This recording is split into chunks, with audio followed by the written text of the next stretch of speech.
Assalamualaikum warahmatullahi wabarakatuh.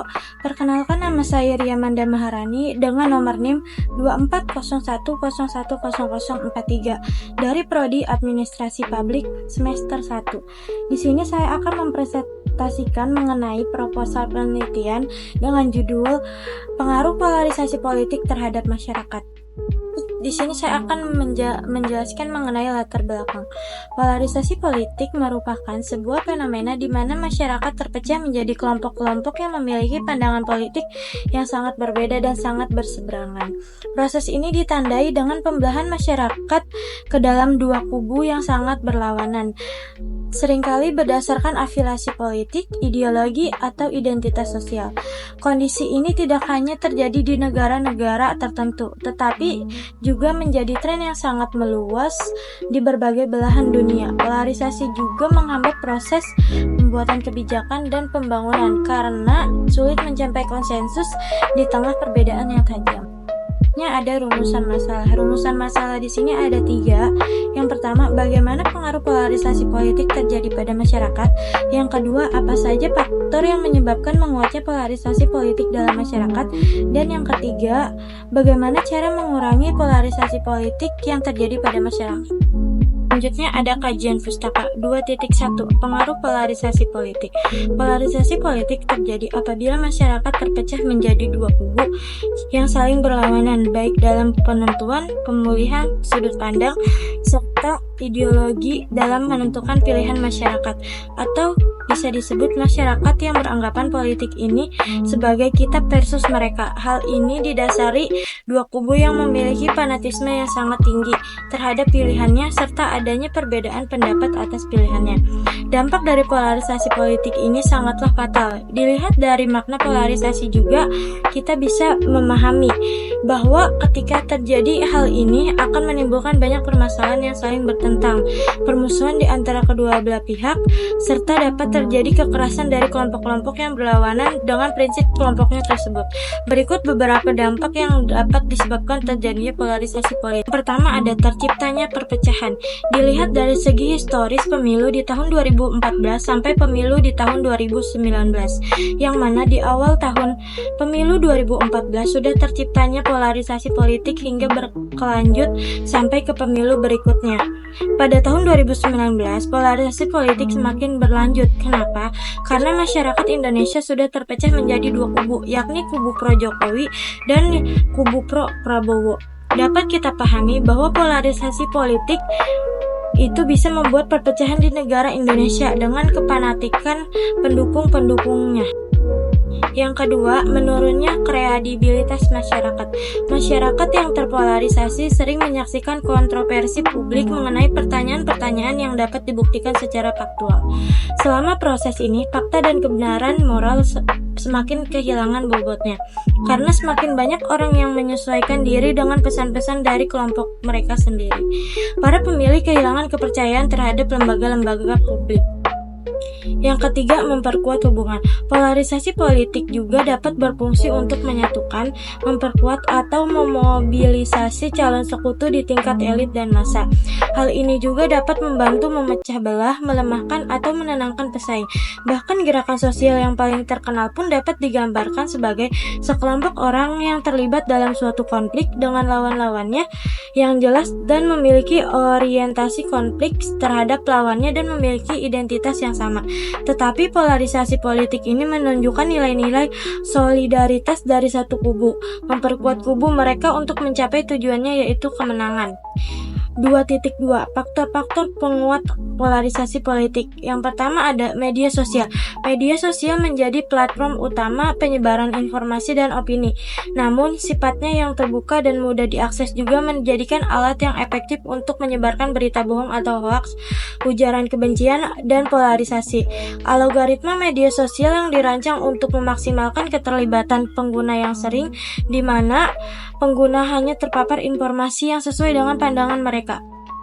Yang kedua, politik identitas. Politik identitas adalah penggunaan identitas kelompok tertentu, yaitu agama, suku, ras, dan gender untuk memobilisasi dukungan politik. Ketika identitas kelompok diutamakan di atas kepentingan nasional, polarisasi politik menjadi lebih mudah terjadi. Yang ketiga, kepemimpinan politik. Perilaku pemimpin politik yang memecah belah dapat memperburuk situasi ketika pemimpin politik lebih fokus pada kepentingan kelompoknya sendiri daripada kepentingan bangsa. Polarisasi akan semakin mengakar. Yang keempat, ketidakpercayaan terhadap institusi. Ketidakpercayaan masyarakat terhadap lembaga-lembaga negara seperti pemerintah, partai politik, dan media massa dapat memperkuat polarisasi. Ketika masyarakat tidak lagi percaya pada institusi, mereka cenderung mencari informasi yang dapat memperkuat pandangan mereka. Yang kelima, kondisi ekonomi yang tidak stabil, ketidaksetaraan, dan pengangguran dapat meningkatkan ketegangan sosial dan memperkuat polarisasi politik. Kelompok-kelompok yang merasa dirugikan secara ekonomi cenderung menyalahkan kelompok lain atas masalah yang mereka hadapi. Yang keenam, perubahan sosial budaya. Perubahan sosial budaya yang cepat dapat memicu konflik nilai dan identitas, sehingga memperkuat polarisasi. Ketika nilai-nilai tradisional dipertanyakan dan muncul nilai-nilai baru, masyarakat dapat terpecah menjadi kelompok-kelompok yang berbeda pendapat.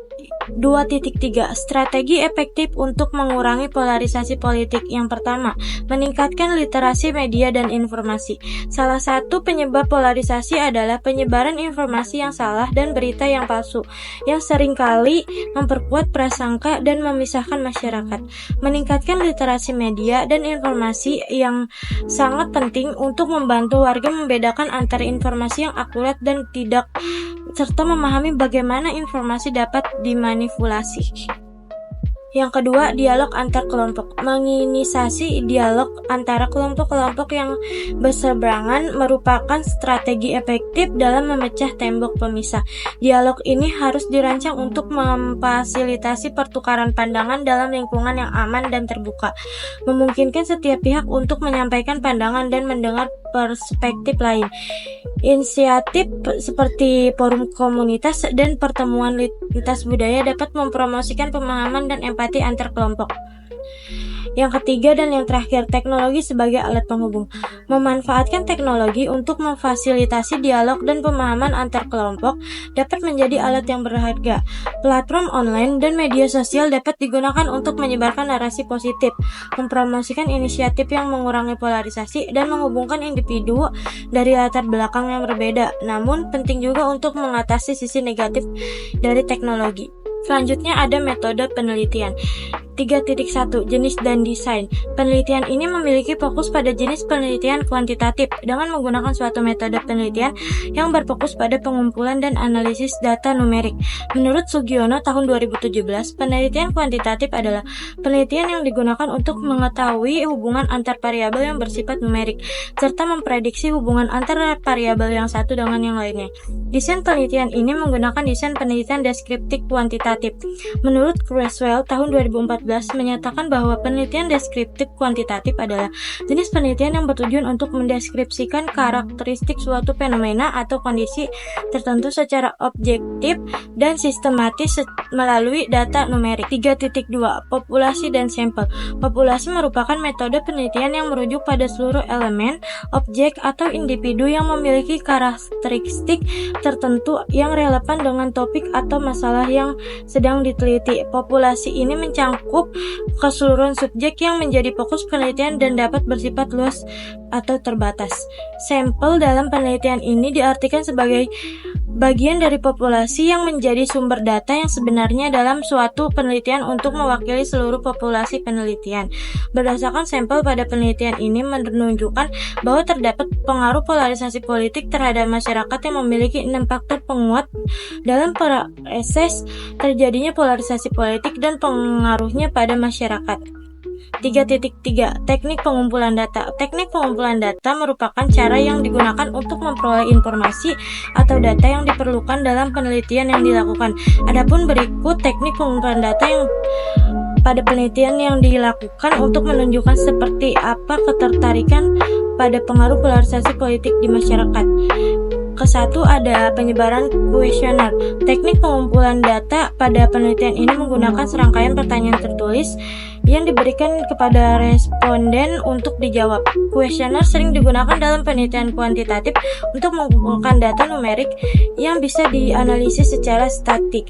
Yang kedua ada studi pustaka dan literatur. Studi pustaka dan literatur yang digunakan pada penelitian ini merupakan proses pada pengumpulan dan kajian terhadap berbagai literatur atau referensi yang relevan dengan topik penelitian polarisasi politik terhadap masyarakat. Teknik ini mencangkup berbagai jenis karya tulis seperti buku, artikel ilmiah, jurnal, tesis, dan laporan penelitian. 3.4 Analisis data. Teknik analisis data menjadi rangkaian proses yang digunakan untuk mengolah dan menganalisis data yang telah dikumpulkan dalam suatu penelitian untuk menghasilkan informasi yang bermanfaat dan dapat digunakan untuk menjawab pertanyaan dalam melakukan penelitian. Teknik analisis data memiliki ketergantungan pada jenis data yang dikumpulkan, tujuan penelitian, serta metode yang digunakan dalam pengumpulan data penelitian. Cukup sekian dari saya. Billahi taufiq wal hidayah. Wassalamualaikum warahmatullahi wabarakatuh.